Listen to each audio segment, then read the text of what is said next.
दोस्तों, आज आपके लिए एक बड़ा दिन है और बड़ा वीडियो है। हर कोई बात कहता है कि वन रैंक वन पेंशन चाहिए। हर कोई बात कहता है कि एकजुट हो जाओ। आखिर ये जिम्मेदारी किसकी है? इसका बेस्ट एग्जाम्पल जमीन पर कौन देगा? अभी तक जितने प्रयास हैं और जितने प्रयास हैं उसमें हम असफल रहे हैं। सरकार हमारी बातों को नहीं सुन रही है। इन्हीं सारे सवालों के जवाब लेकर मैं ऐसी एक शख्सियत है जो सेना से कैप्टन रिटायर्ड हो, जिनका नाम है कैप्टन बालकृष्ण शर्मा। हाँ जी दोस्तों, न्यूज़पेपर पर एडिटिंग का काम करते हैं, सेना और सैनिकों की बातों को आगे उठाते हैं, वन रैंक वन पेंशन की विसंगतियों को लेकर के पूरे हिमाचल प्रदेश हो या देश हो, दिल्ली हो, हर जगह जाते हैं और सहयोग करते हैं, बिल्कुल निष्पक्षता से, स्पष्टता से। और दोस्तों, मैं इनका परिचय कराने से पहले आप इनका वीडियो देखिए। अध्यक्ष और United Front of ex serviceman Himachal Pradesh का वाइस चेयरमैन और जिला प्रभारी हूं। मेरा नाम कैप्टन बालकृष्ण शर्मा। आज जो हमारा यहाँ पे शहीद स्मारक पर इकट्ठे होने का उद्देश्य ये है कि हमारी जो वन रैंक वन पेंशन के बीच में जो विसंगतियाँ हैं, उनको जो मांगों को हम लगातार उठाते आ रहे हैं, उन मांगों को हम उठा रहे हैं। और वो जो हमारे जो है पूर्व सैनिक जो है आज जंतर मंतर पर बैठे हुए हैं, परंतु सरकार हमारी आवाज़ को नहीं सुन रही है। और हमने पहले जो है समितियों के द्वारा जो है माननीय प्रधानमंत्री, राष्ट्रपति और रक्षा मंत्री को ज्ञापन भेजे। उसके बाद जो है हमारा United Front of ex serviceman का एसोसिएशन बना। उनके माध्यम से हमने 3 अप्रैल को जो है ज्ञापन भेजे गए, जो कि महामहिम राष्ट्रपति, प्रधानमंत्री और रक्षा मंत्री को भेजे गए। और आज फिर जो है पूरे देश के बीच में ये प्रक्रिया अपनाई जा रही है। आज का उद्देश्य है कि हमने जो है पहले उपायुक्त के माध्यम से पत्र दिए थे, परंतु आज हम जो है हमारे जो लोकसभा सांसद और राज्यसभा सांसद हैं, उनको जो है ज्ञापन दे रहे हैं। उनके द्वारा जो है हम सरकार तक अपनी आवाज़ को पहुंचाना चाहते हैं, ताकि जो है हमारी जो विसंगतियाँ हैं वन रैंक वन पेंशन के बीच में जो हमारे साथ भेदभाव किया गया है, सैनिकों के साथ में, हमारी एमएससी के बीच में, डिसेबिलिटी के बीच में, बीन नारियों के बीच में जो है, उनको जो है हम सरकार तक अपने संदेश को बार बार पहुंचा रहे हैं। परंतु सरकार जो है हमारी आवाज़ को अभी तक नहीं सुन रही है। और ना ही सरकार का कोई दिल्ली जंतर मंतर कोई नुमाइंदा आया है, ना कोई उन्होंने अपनी कोई बात रखी है, ना कोई संदेश दिया है। परंतु हम अपील करना चाहते हैं कि अगर जो है सरकार हमारी बात को नहीं सुनती है, इतने दिनों से एक देश का सैनिक जो सड़कों के ऊपर धरना प्रदर्शन कर रहा है, आक्रोश रैली निकाल रहा है, परंतु जो है सरकार नहीं सुन रही है। अगर नहीं सुनेगी तो हम जो है आने वाले समय के बीच में जो है वोट पर चोट करेंगे। और अगर जो है फिर भी अगर अब सरकार हमारी विसंगतियों को दूर करती है, हमारी मांगों को मानती है, तो हम जो है चोट के ऊपर फिर वोट करेंगे, तो उनका साथ देंगे जो है। तो ये हमारी सरकार की अपील है कि यानी जो है इस बात को सुने और जल्दी से देश के सैनिकों को जो है सड़कों पर ना आने दें। ये बहुत बड़ा गलत संदेश जा रहा है जो है देश के लिए जो है। और मैं कैप्टन बालकृष्ण शर्मा साहब का अपने सैनिक जीवन चैनल पर स्वागत करता हूं सर। धन्यवाद भदौरिया साहब। मैं आज जो आपने मुझे लाइव रूबरू होने का मौका दिया, मैं इसके लिए कैप्टन भदौरिया साहब का बहुत बहुत धन्यवाद, आभार प्रकट करता हूं। साथ में मैं अभी जो है आज हमारा हिमाचल प्रदेश का पूर्ण राज्यत्व दिवस है, इसकी भी बधाई देता हूं। साथ में मैं जो है आपको, आपके परिवार को, सैनिकों को, बैठे सैनिकों को, वीर नारियों को, कल गणतंत्र दिवस है, 26 जनवरी है, तो उसके लिए भी सभी को बहुत बहुत बधाई देता हूं। जो है मैं captain Balakrishna Sharma, United Front of ex serviceman JCOR Himachal Pradesh और हिमाचल प्रदेश भूतपूर्व सैनिक कल्याण समिति के अध्यक्ष। मैं सैनिकों के आवाज के लिए बनकर काफी दिनों से काम कर रहा हूं, परंतु अभी तक जो है हम उस लक्ष्य तक नहीं पहुंच पाए जो लक्ष्य हमें चाहिए था। जैसा दोस्तों साहब ने कहा है कि हम बहुत सारे प्रयास कर रहे हैं। अब जरा इनके प्रयास देखिए। सबसे पहले उन्होंने कहा कि गणतंत्र दिवस कल है और उन्होंने कहा हार्दिक शुभकामनाएं दी हैं। और आज ऑनरी की लिस्ट निकल चुकी है 50 पेज की। जो भी लोग यानी ऑनरी रैंक उन्होंने हासिल किया, चाहे ऑनरी लेफ्टिनेंट बने, लेफ्टिनेंट से कैप्टन बने और किसी प्रकार की ऑनरी मिली है, उसकी लिस्ट की PDF भी मिल जाएगी। अब मैं साहब के सवालों पर आता हूं। जैसा कि आप इनको मैं एक एक आर्टिकल दिखाऊंगा, फिर आपके सारे सवाल पूछूंगा। सबसे पहले लिखा है कि OROP की मांग पर केंद्र सरकार ने अपनाया हठीला रवैया और की अनदेखी, एक्स सर्विसमैन की तौहीन और अपमान। आपने ये किस संदर्भ में लिखा है सर? क्योंकि हमारे जो सैनिक हैं, बैटरी सैनिक हैं, वो तकरीबन 11 महीने से ऊपर जंतर मंतर पर धरना प्रदर्शन कर रहे हैं और दिल्ली रामलीला मैदान में भी अपना धरना प्रदर्शन किया और रेवाड़ी ग्राउंड के बीच में भी किया।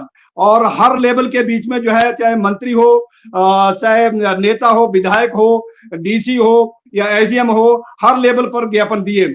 हमने जो है, हमारे सांसद थे, हम उनके द्वारा भी ज्ञापन दिए, बार बार ज्ञापन दिए, परंतु हमारा केंद्र सरकार और रक्षा मंत्रालय ने कोई सुनवाई नहीं की। इससे यही प्रतीत होता है कि केंद्र सरकार और रक्षा मंत्रालय का हठीला रवैया है और सैनिकों के प्रति जो दिखावा करते हैं, जब प्रोग्रामों में जाते हैं या कोई फंक्शन होता है, दिवाली हो, होली हो, तो उसके ऊपर जो है वो लड्डू मिठाई खिलाते हैं। परंतु ये दोगला रवैया जो है, हमें समझ में नहीं आ रहा है कि एक तरफ तो हमारी सैनिकों की आवाज को नहीं सुना जा रहा है, हमारी मांगों को नहीं सुना जा रहा है, परंतु दूसरी तरफ जो है, सैनिकों को जाकर के ठगने का काम कर रहे हैं, मिठाई खिलाते हैं, उनके गले लगाते हैं और उनको सैनिकों कहते हैं कि सेना हमारी जो है ये एक ढाल बनकर दीवार खड़ी है और इसके ऊपर हमें पूरा भरोसा है। परंतु आज हमारी समझ से परे है कि नहीं, सरकार ऐसा क्यों कर रही है कि हमारी मांगों को क्यों नहीं सुन रही है।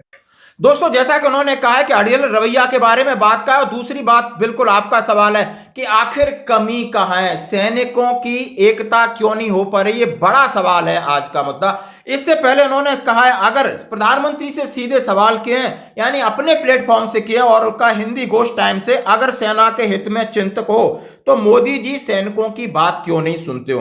भारतीय सेना ने देश को विकास की रास्ते पर ले गया है और आप इसका पतन करके अग्निवीर के बारे में भी आर्टिकल लिखा है।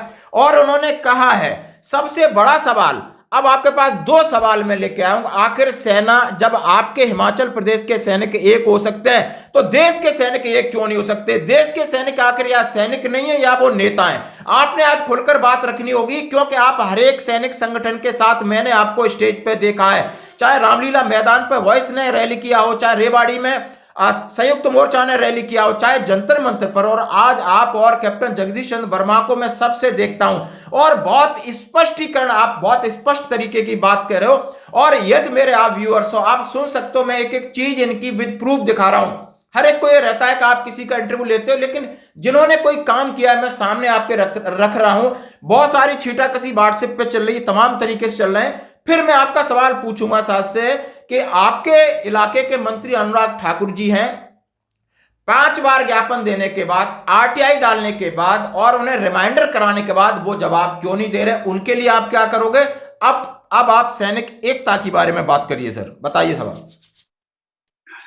जो सैनिक एकता के बारे में मैं यही कहना चाहूंगा कि यानी जो है, हमारी जो लीडरशिप है, लीडरशिप की कमी है, क्योंकि जो संगठन बन चुके हैं और जिन्होंने जो है अपनी आवाज को बुलंद किया संगठनों के द्वारा, तो वो संगठन जो है, अपने जो संगठन के अध्यक्ष हैं या संगठन है, वो जो है एक दूसरे के ऊपर छीटाकशी करते हैं और अपने आप को बड़ा दिखाने के लिए जो है आगे बढ़ने की कोशिश करते हैं। अगर किसी के संगठन के साथ में अगर 2000 संगठन ने सपोर्ट कर दिया तो अपने 150-200 संगठन बता करके अपनी आवाज को अपनी ताकतवर बनने की कोशिश करते हैं।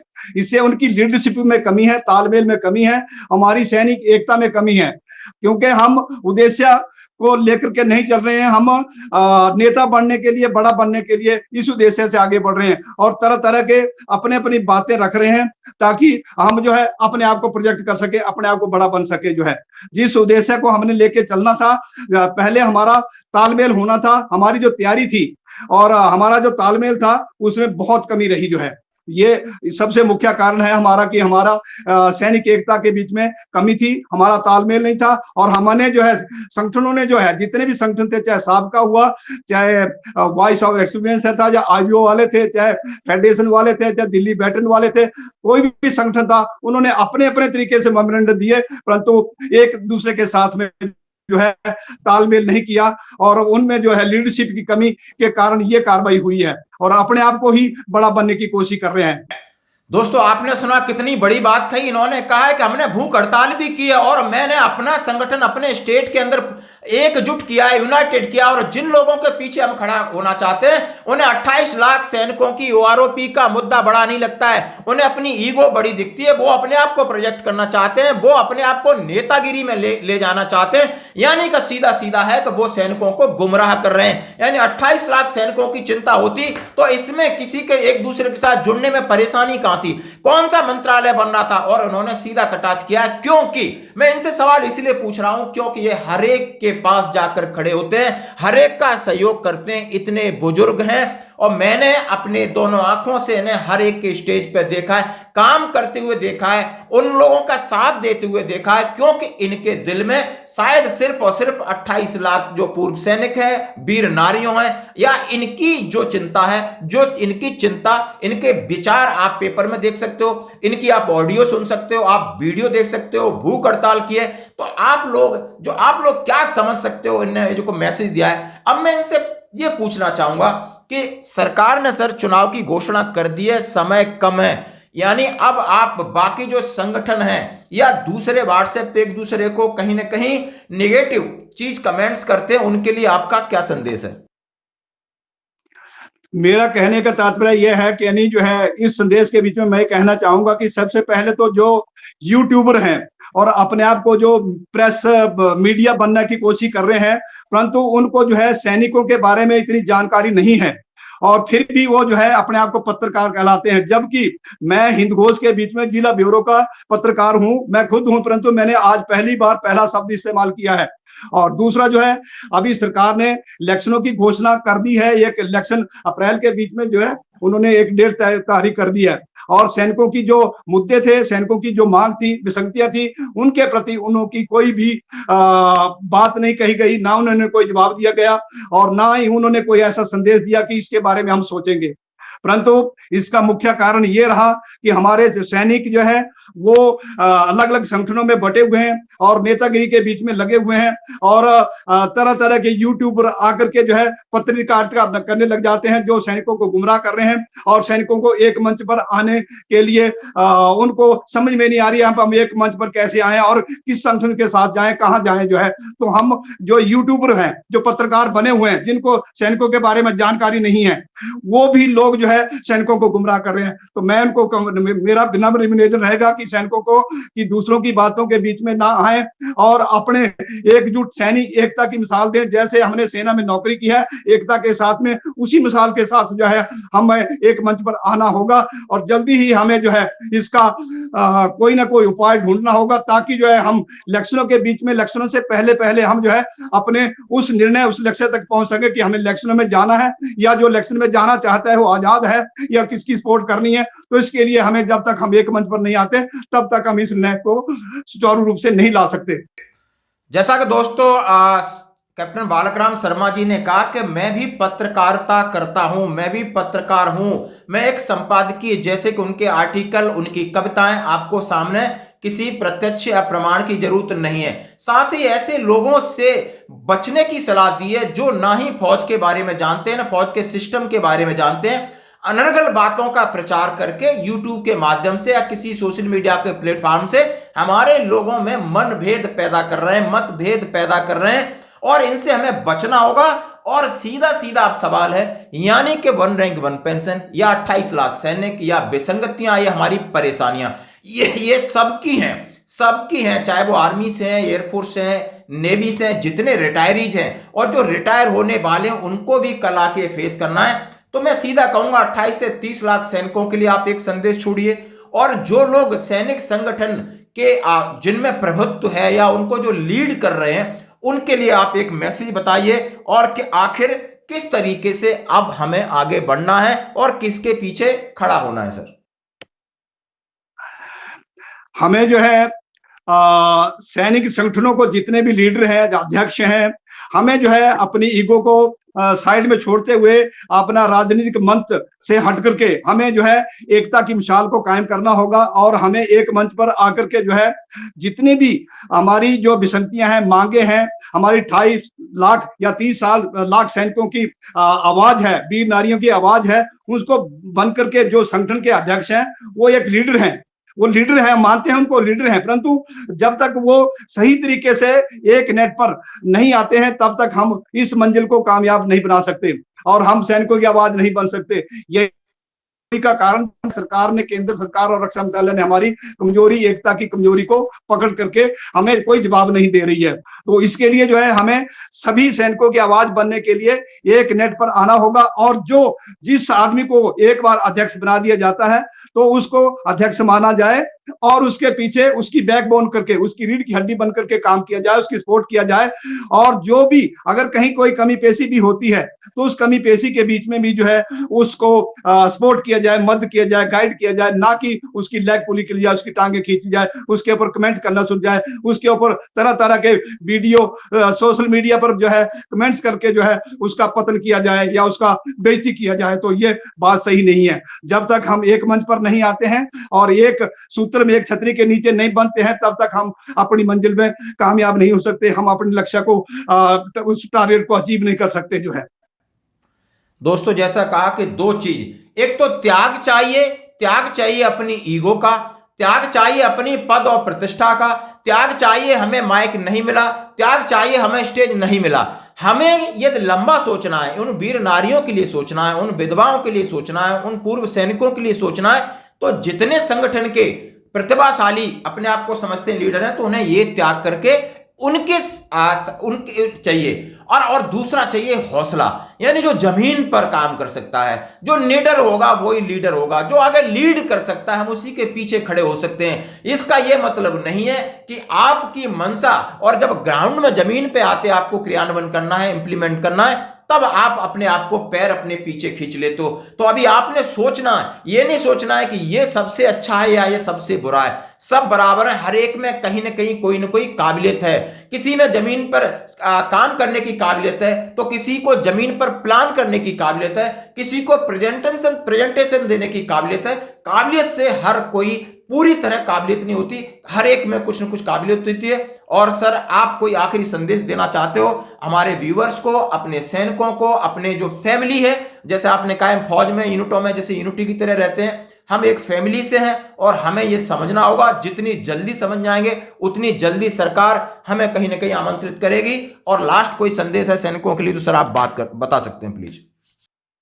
सर, मैं पूरे देश के सैनिकों के लिए, बैटरे सैनिकों के लिए, वीर नारियों के लिए संदेश देना चाहता हूं कि यानी जो भी आज हम इस मुहिम के पीछे लगे हुए हैं, जो हमारी वन रैंक वन पेंशन की विसंगतियां हैं, उनकी मांगों को लेकर के जो है हम आगे बढ़ रहे हैं, इसको हमने एकजुट होकर के आगे बढ़ना है और सबका सहयोग, सबका साथ, तभी हम आगे कामयाब हो सकते हैं जो है। तो मैं सभी से विनम्र अपील करता हूं कि यानी जो है सभी एकजुट होकर के एक मंच पर, एक छतरी के नीचे आए और अपनी जो लीडरशिप की भावना है जो है उसको त्याग करके जो है अपने आप को आगे लेके जाएं जो है। अभी देश के बीच में राम की प्रतिमा का अनावरण हुआ और वहां पे स्थापना हुई, तो देश राममय हुआ। परंतु मैं इसके लिए ये भी कहूंगा कि यानी जो है अगर राममय होना है तो हम राम राज्य भी बना सकते हैं, परंतु इसमें सैनिकों का बहुत बड़ा योगदान होगा कि यानी जो देश की रक्षा सुरक्षा के में बीच में अपना बलिदान देते हैं जो है। और ये राममय तभी हो सकते हैं, राम राज्य तभी बन सकता है जब हम अपनी लालच की भावना को और बुरी भावनाएं, जो बुरी संगत है, जाति भेदभाव और राजनीतिकरण है, एक दूसरे की टांगे खींचनी है, एक दूसरे के प्रति गलत बातें करनी है, और ये चीजें जो है हमारी जो अंदर की भावना, इंसानियत की भावना है, उसको कमजोर करती है और इस कारण जो है हम आगे नहीं बढ़ पाते हैं। तो मैं फिर दोबारा यही सभी से निवेदन करूंगा, देशवासियों से भी निवेदन करूंगा कि नहीं जो है हेरा फेरी, बेईमानी, चोरी, ठगी, रेप, मर्डर, गुंडागर्दी, इन चीजों से हट करके देश को राम राज्य बनाने की कोशिश करें और देश सैनिकों एक मंच पर आए। और जैसे हम देश के बीच में सैनिकों अपनी देश की रक्षा सुरक्षा के लिए सर्वोच्च बलिदान करता है, ढाल बनकर खड़ा होता है, तो ये हमारी एक मिसाल है। उस मिसाल को बनाए रखें और सैनिक एकता जिंदाबाद बना के रखें जो है। दोस्तों, जैसा कि उन्होंने अंत में संदेश दिया, उन्होंने कहा है कि मैं विनती कर रहा हूं सभी सैनिक संगठनों से, उनके पदाधिकारियों से, सभी सैनिकों से कि हमको अपना जो भी मतभेद है, मनभेद है, उसे भुला करके एक होना पड़ेगा और सोशल मीडिया के दुष्प्रचार से बचना पड़ेगा और हमें अपने आप को सुसज्जित करके एकजुट होकर के आगे बढ़ना होगा, तभी हमें न्याय मिलेगा और तभी हम न्याय की उम्मीद कर सकते हो दोस्तों। और ये थे कैप्टन बालकृष्ण शर्मा साहब, और जो कि जैसा मैंने आपको इंट्रोडक्शन में कहा, हर चीज लिख करके और बड़ी शालीनता से उदाहरण पेश करते हैं, और उन्होंने हिमाचल में ये करके दिखाया है। तो बाकी जो भी स्टेट है, मैं अपने प्लेटफॉर्म से सबसे अपील करता हूं, प्लीज गिले शिकवे भुलाइए। और अभी समय है, इलेक्शन में सब जा रहे हैं, जनता भी उनको सुनेगी, आपको भी जनता सुनेगी, और हमें आज इस तरीके से थोड़ा डोमिनेट करना है। सर, आप हमारे साथ जुड़े, बहुत बहुत धन्यवाद।